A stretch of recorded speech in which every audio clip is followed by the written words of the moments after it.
Bonjour à tous, on débute notre revue de presse en France avec l'équipe qui revient sur la victoire du Paris Saint-Germain face à l'Olympique Lyonnais.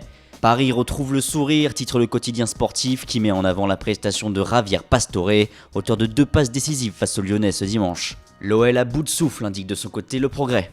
En Angleterre, Sergio Aguero fait la une du Télégraphe ce matin.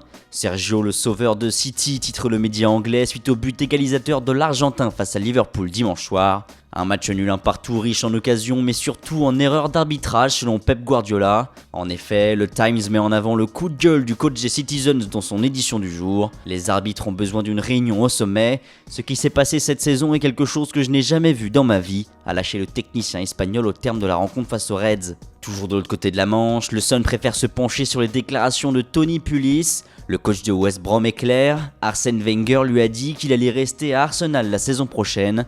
Le coach français aurait vendu la mèche à son homologue au terme de la défaite des Gunners face aux Baggies ce week-end. Mais en Allemagne, Sport Bild vient apporter une toute autre information. Arsenal veut Tuchel, titre le média allemand qui indique que les dirigeants londoniens ont formulé une offre au coach du Borussia Dortmund afin de remplacer Arsène Wenger la saison prochaine. Enfin, on termine cette revue de presse avec une information mercato, et justement elle concerne le BVB. D'après Record, le club de Bundesliga suit de près Nelson Semedo, pépite portugaise du Benfica. Le latéral droit de 23 ans, également dans le viseur du Bayern Munich et de Manchester United, aurait tapé dans l'œil des dirigeants allemands lors de la double confrontation face au club portugais en Ligue des Champions. Voilà, c'est tout pour aujourd'hui. Bonne journée à tous et rendez-vous demain matin pour un nouveau tour d'actualité sur Foot Mercato.